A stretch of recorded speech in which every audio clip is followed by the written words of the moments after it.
कुरुक्षेत्र षष्ठ सर्ग भाग 2 बैठने से पहले हम कुरुक्षेत्र के बारे में थोड़ी सी जानकारी ले लेते हैं। चूँकि इससे पहले वाला वीडियो कुरुक्षेत्र षष्ठ सर्ग भाग 1 में मैंने इसके बारे में पूरा इंट्रोडक्शन दिया है, लेकिन भाग 2 शुरू करने से पहले हम इसके बारे में एक छोटी सी जानकारी ले लेते हैं।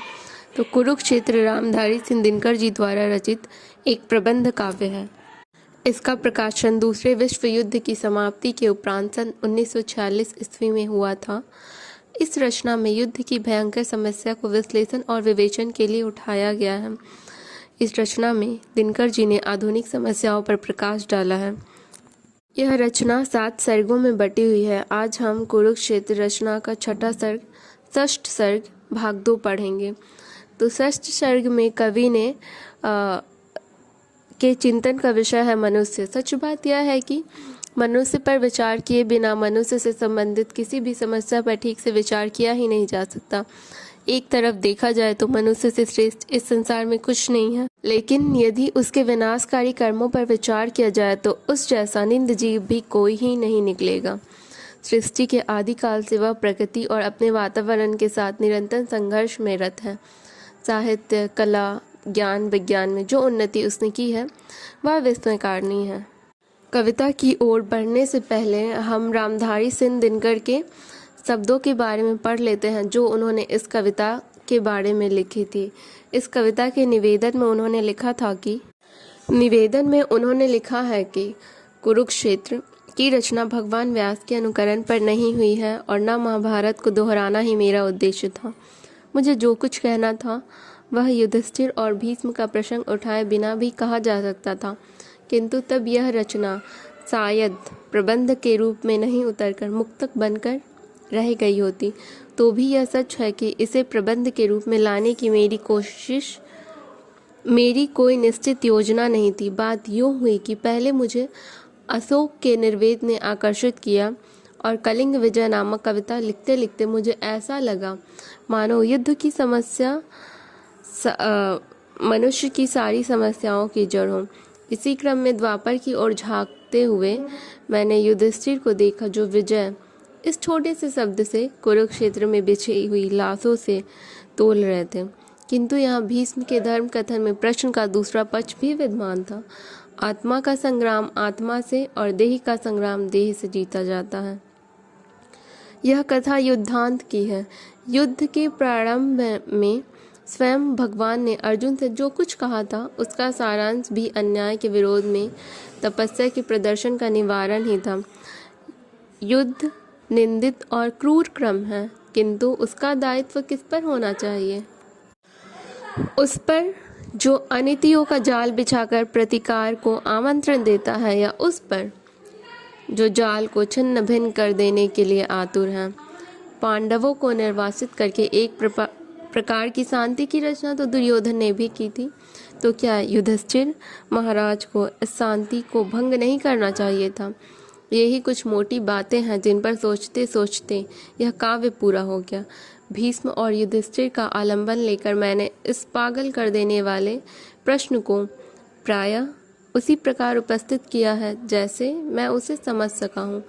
इसलिए मैं जरा भी दावा नहीं करता कि कुरुक्षेत्र के भीष्म और युधिष्ठिर ठीक महाभारत के ही युधिष्ठिर और भीष्म हैं।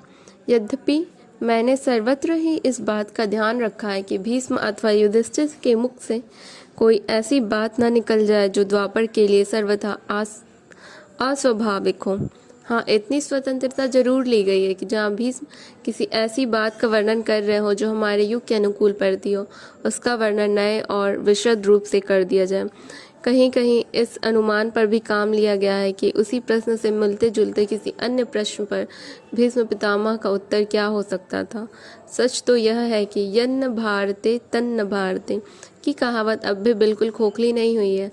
जब से मैंने महाभारत में भीष्म द्वारा कथित राजतंत्रहीन समाज एवं ध्वंसीकरण की नीति का वर्णन पढ़ा है, तब से मेरी यह आस्था और भी बलवती हो गई है। जहाँ कोई भी ऐसी उड़ान आई है जिसका संबंध द्वापर से नहीं बैठता, उसका सारा दायित्व मैंने अपने ऊपर ले लिया है। ऐसे प्रसंग अपनी प्रचित्तता के कारण पाठकों की पहचान में आप ही आ जाएंगे। पूरा का पूरा छठा सर्ग ऐसा ही छेपक है जो इस काव्य से टूटकर अलग भी जी सकता है। अंत में एक निवेदन और, कुरुक्षेत्र के प्रबंध की एकता उसमें वर्णित विचारों को लेकर है। दरअसल इस पुस्तक में प्रायः सोचता ही रहा हूँ, भीष्म के सामने पहुंचकर कविता जैसे भूल सी गई हो। फिर भी कुरुक्षेत्र न तो दर्शन है और न किसी ज्ञानी के प्रौढ़ मस्तिष्क का चमत्कार। यह तो अंततः एक साधारण मनुष्य का शंकाकुल हृदय ही है जो मस्तिष्क के स्तर पर चढ़कर बोल रहा है। तथास्तु। यहाँ पर रामधारी सिंह दिनकर जी का जो वक्तव्य था, उनकी जो बातें थी कुरुक्षेत्र से संबंधित, वह खत्म होती है। अब हम चलते हैं कविता की ओर। कविता की पंक्तियाँ हैं। हाय रे मानव नियति के दास, हाय रे मनुपुत्र अपना आप ही उपहास। इसका अर्थ यह है कि कवि कहते हैं कि हे मनुष्य, तुमने विज्ञान के माध्यम से इतना विकास करने के बावजूद भी तुम नियति के दास बने हुए हो। ईश्वरी अर्थात नियति के दास अर्थात ईश्वरी शक्ति द्वारा पहले से ही रचित वह बात जो अवश्य होकर ही रहेगा। तो कवि कहते हैं कि तुमने तो विज्ञान के माध्यम से इतना विकास कर लिया, तो तुम अभी भी भाग्य के भरोसे बैठे हो, तुम भी नियति के दास बनकर बैठे हुए हो कि जो होकर ही रहेगा, जो रचित है और जिसे होना है और जो होकर ही रहेगा, कि इतने भी प्रयास कर लो उसे रोका नहीं जा सकता। तो तुम अभी भी नियति के दास बने हुए हो। हाय रे मनुपुत्र अर्थात कहते हैं कि हे मनुष्य, तुम मनु की संतान हो, जो संसार के पहले पुरुष थे, जिन्हें आदि पुरुष माना जाता है। तो हम सभी मनु की संतान है। तो कहते हैं कि तुम मनु की संतान होकर अपना आप ही उपहास कर रहे हो, अर्थात तुम्हें तो कर्मवादी होना चाहिए था, लेकिन तुम भाग्यवादी बनकर बैठे हुए हो। ऐसी स्थिति में तुम खुद का उपहास खुद ही कर रहे हो, तुम खुद ही हंसी का पात्र बन रहे हो। कविता की अगली पंक्तियां हैं। प्रकृति को प्रच्छन्नता को जीत, सिंधु से आकाश तक सबको किए भयभीत, सृष्टि को निज बुद्धि से करता हुआ परिमय, चीरता परमाणु की सत्ता असीम अजय, बुद्धि के पवमान में उड़ता हुआ असहाय, जा रहा तो किस दिशा की ओर को निरुपाय, लक्ष्य क्या उद्देश्य का क्या अर्थ, यह नहीं यदि ज्ञात तो विज्ञान का श्रम व्यर्थ। तो इसका अर्थ है कि कवि कहते हैं कि वह मनुष्य जिसने प्रकृति के सभी रहस्य को जीत लिया है, जिसे प्रकृति के जितने भी तथ्य थे, रोचक तत्व थे, इन सब के बारे में जिसने सब कुछ ज्ञात कर लिया, सिंधु से आकाश तक सबको किए भयभीत, समुद्र से लेकर आकाश तक जिसके बारे में मनुष्य सब कुछ जानता है, अर्थात जिसने समुद्र और आकाश तक को भयभीत किया हुआ है, सृष्टि को निज बुद्धि से करता हुआ परिमय, मनुष्य ने इस विशाल सृष्टि को, इस विराट सृष्टि को, जो पहले मनुष्य के लिए रहस्यमय थी, तो उस मनुष्य ने अब उस सृष्टि को भी अपनी बुद्धि से सीमित कर लिया है। चीरता परमाणु की सत्ता असीम अजय, जो केवल परमाणु की सत्ता जो असीम थी, जिसकी कोई सीमा नहीं थी, जो अजय थी, उस परमाणु की सत्ता पर भी जिसने विजय प्राप्त कर लिया है। बुद्धि के पवमान में उड़ता हुआ असहाय, बुद्धि की वायु में, अर्थात यहाँ पर कवि यह कहते हैं कि मनुष्य जो है बुद्धि की वायु में उड़ा जा रहा है। मतलब जब हवा चलती है, हवा का झोंका आता है, तो जो भी वस्तुएं रहती है, हल्की चीज़ें जो रहती हैं, वो हवा के साथ उड़ जाती हैं। हवा जिस दिशा की ओर जा रहा होता है, वह चीज़ें भी ठीक उसी दिशा की ओर जाती है, और जब तक हवा चलती है तब तक वह उनके साथ जाती है। लेकिन जब हवा रुक जाती है तो वह वस्तुएं भी रुक जाती है। तो ठीक वही बात मनुष्य के ऊपर लागू करते हुए कहते हैं कि तुम बुद्धि के वायु में उड़ रहे हो।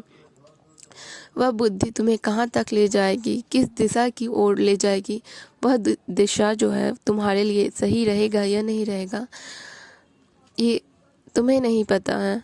तुम सिर्फ उस बुद्धि की वायु में उड़ते चले जा रहे हो, जिसका कोई सहारा नहीं है। मतलब तुम्हारा कोई ठिकाना नहीं है कि वह तुम्हें कहाँ तक ले जाएगा, किस दिशा की ओर ले जाएगा। तुम बिना उपाय के, निरुपाय, बिना उपाय के उस दिशा की ओर उड़ते चले जा रहे हो। लक्ष्य क्या है? तुम जिस दिशा की ओर जा रहे हो उस दिशा का लक्ष्य क्या है? उद्देश्य क्या है? उस दिशा की ओर जाने का तुम्हारा अर्थ क्या है? अगर तुम्हें यह सब नहीं ज्ञात है, तुम्हें अगर यह सब नहीं पता है कि तुम किस अर्थ से, किस उद्देश्य से, किस लक्ष्य से उस तरफ जा रहे हो, तो तुमने जो भी विज्ञान से संबंधित जो भी आविष्कार किए हैं, इन सब का जो भी तुमने इन सब के ऊपर जो भी श्रम किया है वह सब व्यर्थ है।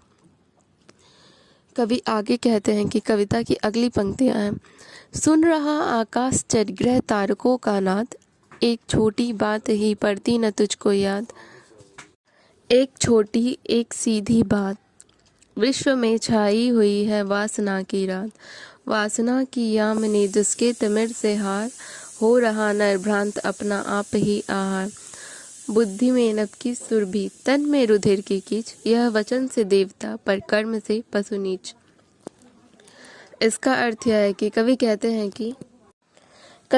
हैं कि वह मनुष्य जो आकाश में चढ़कर अर्थात अंतरिक्ष में पहुंचकर वहां पर स्थित जो ग्रह तारे जो नक्षत्र हैं उनकी ध्वनि को सुन रहा है, वहां पर स्थित मतलब सारे रहस्यों की जानकारी प्राप्त कर रहा है, लेकिन एक छोटी सी बात, एक सीधी सी बात उसे याद नहीं आती, उसे पता नहीं है, वह उसे समझ नहीं पाता कि इस पूरे संसार में वासना की रात छाई हुई है, अर्थात इच्छा की रात्रि छाई हुई है, जिसके तिमिर से हार मतलब जिसके अंधकार से हार कर नर भ्रमित हो रहा है और अपना आहार मतलब अपना नुकसान खुद ही कर रहा है। एक छोटी सी बात यह है कि और अच्छी बात भी है कि ज़रूरतें तो पूरी हो जाती है लेकिन इच्छाएं कभी समाप्त ही नहीं होती। आज अगर मेरी एक इच्छा पूरी हो गई तो कुछ दिन बाद मेरे अंदर और 2-4 इच्छाएं जागृत हो जाएंगी, तो ज़रूरतें पूरी हो जाती है लेकिन इच्छाएं कभी समाप्त नहीं होती। वही कवि कहते हैं कि इस पूरे संसार में इच्छा ही इच्छा मतलब पूरे संसार में इच्छा छाई हुई है, जिससे हार कर मतलब अपनी इच्छा की पूर्ति के लिए मनुष्य रोज नए नए आविष्कार किए जा रहा है और वह क्या आविष्कार कर रहा है उसे समझ नहीं आ रहा है और इस आविष्कार से वह भ्रमित हो रहा है। इससे इच्छा से उसकी इच्छाएं कैसी है इससे भ्रमित होकर वह अपना नुकसान खुद ही कर रहा है। बुद्धि में नभ की सुरभि तन में रुधिर की कीच, कहते हैं कि उसकी बुद्धि में तो आकाश वाली सुगंध है, मतलब बुद्धि तो उसकी अंतरिक्ष की तरफ बढ़ना चाहती है लेकिन उसके तन में जो रक्त दौड़ रहा है वह कीचड़ से युक्त है। मनुष्य का दुर्भाग्य है कि वह जो कुछ सोचता है उसे जी नहीं पाता, आचरणों में उतार नहीं पाता। चेतना का अभियान पशुता से देवत्व की ओर है। आदमी पशु और देवता के बीच की कड़ी बनकर ठहरा हुआ है। मनुष्य से मनुष्य, मन से मनुष्य कभी कभी देवता से भी आगे बढ़ जाता है, किंतु उसके शरीर में पाशविक वृत्तियां अब भी भरी हुई है। मनुष्य की वास्तविक उन्नति तब होगी जब बौद्धिक उन्नति के साथ उसके चरित्र की भी उन्नति होगी। कविता की अगली पंक्तियां हैं, यह मनुष्य जिसका गगन में जा रहा है यान, कांपते जिसके करों को देख कर परमाणु, खोल कर अपना हृदय गिरि सिंधु भू आकाश, है सुना चुके जिसको निज गुह्यतम इतिहास, खुल गए पर्दे रहा अब क्या अज्ञेय, किंतु नर को चाहिए नित विघ्न कुछ दुर्जे, सोचने को और करने को नया संघर्ष, नवविजय का क्षेत्र पाने को नया उत्कर्ष। इसका अर्थ यह है कि यह मनुष्य जिसका गगन में जा रहा है यान, अर्थात वह मनुष्य जिसका जो वायुयान है वह गगन में जा रहे, अंतरिक्ष में जा रहा है, नई नई तथ्यों का पता लगाने, खोजने। कांपते जिसके करों को देखकर परमाणु, कांपते कवि यहाँ कहना चाहते हैं कि परमाणु जिसका आविष्कार स्वयं मनुष्य ने किया था, वह परमाणु भी मनुष्य से कांपते हैं, क्योंकि पता नहीं पर मनुष्य अब कौन सा और भयानक और विनाशकारी चीज़ों का निर्माण कर दे जो मनुष्य के लिए घातक सिद्ध हो सकता है। खोल कर अपना हृदय गिरि सिंधु भू आकाश, खोल कर अपना हृदय अर्थात जिस जिस खोल कर अपना हृदय गिरि सिंधु भू आकाश, अर्थात कि यह है कि इसका अर्थ पर्वत, गिरि मतलब पर्वत, सिंधु मतलब समुद्र, भू मतलब धरती और आकाश ने, जिसने अपने बारे में सब कुछ मनुष्य के सामने रख दिया है। सुना जिसको चुके निजगू है तब इतिहास।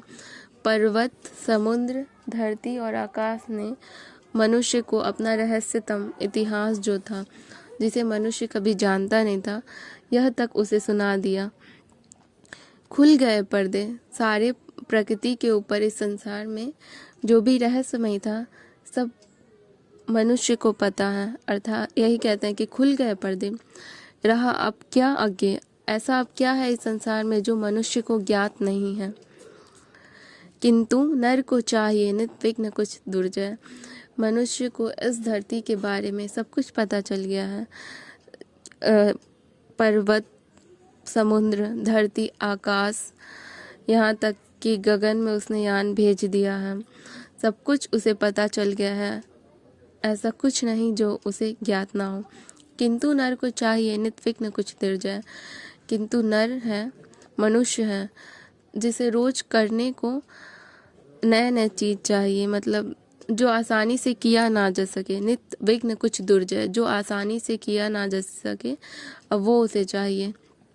सोचने को और करने को नया संघर्ष।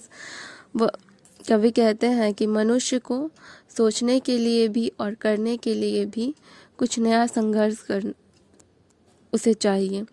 नव विजय का क्षेत्र पाने को नया उत्कर्ष। इस धरती पर उसने विजय प्राप्त कर लिया है, लेकिन उसे अब नई विजय चाहिए, कुछ नया क्षेत्र चाहिए, कुछ नई उन्नति चाहिए। यही कहते हैं कविता की अगली पंक्तियाँ। पर धरा सुपरिचिता विश्लिष्ट स्वाद विहीन, यह पढ़ी पोथी न दे सकती प्रवेश नवीन। एक लघु हस्तामलक यह भूमि मंडल गोल, मानवों ने पढ़ लिए सब पृष्ठ जिसके खोल। अर्थात पर धरा मतलब यह धरती जो सुपरिचिता है, जिसकी जांच अच्छे से कर ली गई है। विश्लिष्ट है, जिसका विश्लेषण मनुष्य ने अच्छे से कर लिया है। अब यह स्वाद विहीन हो गई है। अब इस धरती पर ऐसा कुछ नहीं है जो उसे ज्ञात ना हो। यह पढ़ी हुई पोथी है, ये जो संसार है मनुष्य के लिए एक पढ़ा हुआ पोथी है, पढ़ी हुई पुस्तक है, जो अब उसे कुछ नया सोचने को नहीं दे सकती। यह जो भूमि है, जो संसार है, लघु हस्तामलक हाथ पर रखे हुए आंवले की तरह है, जो छोटा हो गया। मतलब ये पूरा जो पृथ्वी है वह मनुष्य के लिए हाथ पे रखे हुए आंवले की भांति हो गया है, जिसके बारे में मनुष्य ने सब कुछ ज्ञात कर लिया है। मानवों ने पढ़ लिए सब पृष्ठ जिसके खोल, मनुष्य ने जिसके बारे में सब कुछ पढ़ लिया है। कविता की अगली पंक्तियां है। किंतु नर प्रज्ञा सदा गतिशालिनी, उद्यम ले नहीं सकती कहीं रुक एक पल विश्राम। यह परिचित भूमि, यह पोथी पठित प्राचीन, सोचने को दे उसे अब बात कौन नवीन।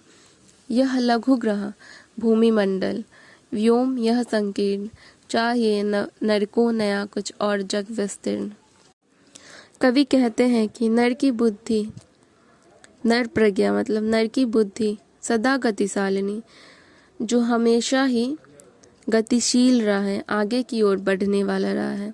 उद्यम है, निरंकुश है, ले नहीं सकती कहीं रुक एक पल विश्राम। वह एक पल मतलब कि इतने सारे आविष्कार करने के बाद भी वह यह नहीं सोचती उसकी बुद्धि कि अब बहुत हो गया, अब रुक जा रहा है, कहीं भी विश्राम नहीं ले सकती। यह परीक्षित भूमि है, यह पोथी पठित प्राचीन। यह जो भूमि है परीक्षित है, यह पोथी पठित प्राचीन हो गई है, पुरानी हो गई है।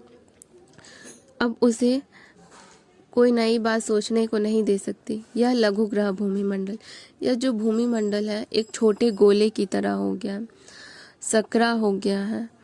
चाहिए नर को नया कुछ और जग विस्तीर्ण, अब मनुष्य को कुछ नया चाहिए, कुछ बड़ा चाहिए, कुछ विस्तीर्ण चाहिए, जिसके बारे में वह जानकारी प्राप्त कर सके। कविता की अगली पंक्तियां हैं। घुट रही नर बुद्धि की है सांस, चाहती वह कुछ बड़ा जग, कुछ बड़ा आकाश। यह मनुष्य जिसके लिए लघु हो रहा भूगोल, अपर ग्रह जय की तृषा जिसमें उठी है बोल। यह मनुष्य विज्ञान में निशांत, जो करेगा स्यात् मंगल और विधु से बात। कवि कहते हैं कि घुट रही नर बुद्धि की है सांस। नर की जो बुद्धि है, मनुष्य की जो बुद्धि है, अब उसकी मतलब सांसें घुट रही है। मतलब उसने सब कुछ, उसे इस संसार के बारे में सब कुछ पता हो गया। अब वह कुछ नया करना चाहती है, कुछ नई चीज़ों का पता लगाना चाहती है, कुछ रहस्यमय चीज़ें ढूंढना चाहती हैं। तो इसलिए नर की बुद्धि जो है अब घुट रही है इन चीज़ों से। अब उसे कुछ नया चाहिए। चाहती वह कुछ बड़ा जग, कुछ बड़ा आकाश। अब उसे इससे भी बड़ा एक जग चाहिए, एक बड़ा आकाश चाहिए, जो उसके लिए पूरी तरह से नई हो, जिसके बारे में उसे कुछ पता ना हो। अब वह उसके बारे में खोजना चाहती है, उसके रहस्यमय तथ्यों को पता लगाना चाहती है। यह मनुष्य जिसके लिए लघु हो रहा भूगोल, जो भूगोल भी है अब मनुष्य के लिए छोटा पड़ता जा रहा है, क्योंकि भूगोल के बारे में भी उसने सब कुछ ज्ञात कर लिया है। अपर ग्रह जय की तृषा जिसमें उठी है बोल। अपर ग्रह मतलब दूसरा ग्रह को जीतने की तृषा जिसमें उठी है बोल। अब वह एक दूसरा ग्रह पे जाना चाहता है, उसके बारे में पता लगाना चाहता है। यह मनुष्य विज्ञान में निशांत, यह मनुष्य जो है विज्ञान में तेज है, इतना तेज है कि शायद कभी यह मंगल और विधु से बात करेगा। मनुष्य जो विज्ञान में इतना तेज हो गया, जो शायद मंगल और चंद्रमा से भी बात कर लेगा भी। मतलब शायद आने वाले समय में उसे मंगल और चंद्रमा के बारे में भी सारी जानकारी प्राप्त हो जाए, सारी रहस्यमयी चीज़ों का उसे पता चल जाए। कविता की अगली पंक्तियां हैं। यह मनुष्य ब्रह्मांड का सबसे सुरम्य प्रकाश, कुछ छिपा सकते न जिससे भूमि या आकाश। यह मनुष्य जिसकी शिखा उद्यम कर रहे, जिसको चराचर भक्ति युक्त प्रणाम। यह मनुष्य जो सृष्टि का श्रृंगार, ज्ञान का विज्ञान का आलोक का आगार। इसका अर्थ है कि कवि मनुष्य के बारे में बताते हुए कहते हैं, एक तरह से मनुष्य की प्रशंसा करते हुए कहते हैं कि यह मनुष्य जो ब्रह्मांड का सबसे सुरम्य प्रकाश है, मतलब सबसे सुंदर प्रकाश है। मतलब इस संसार में मनुष्य के जैसा कोई है ही नहीं। कुछ छिपा सकते ना जिससे भूमि या आकाश। उसकी बुद्धि इतनी विकसित है जिसने इस भूमि और आकाश, मतलब धरती और आकाश के बारे में सब कुछ पता कर लिया, जिससे भूमि या आकाश तक भी कुछ छिपा नहीं सकते हैं। यह मनुष्य जिसकी शिखा उद्यम, जिसकी लौ जो है, शिखा उद्यम मतलब शिखा का अर्थ होता है लौ और उद्यम का अर्थ होता है आगे बढ़ना। तो यह मनुष्य जिसकी जो लौ है, प्रकाश की लौ है, जो हमेशा आगे ही बढ़ रही है, कर रहे जिसको चराचर भक्ति युक्त प्रणाम। इस संसार के जितने भी प्राणी हैं, चाहे वह सजीव हो या निर्जीव हो, सभी उसको भक्ति युक्त प्रणाम करते हैं। अर्थात यही है कि जिसके बारे में मनुष्य सब कुछ जानकारी प्राप्त कर लिया है। यह मनुष्य जो सृष्टि का श्रृंगार है, ज्ञान का विज्ञान का आलोक का भंडार है। यहाँ पर कुरुक्षेत्र षष्ठ सर्ग भाग 2 समाप्त होता है। धन्यवाद।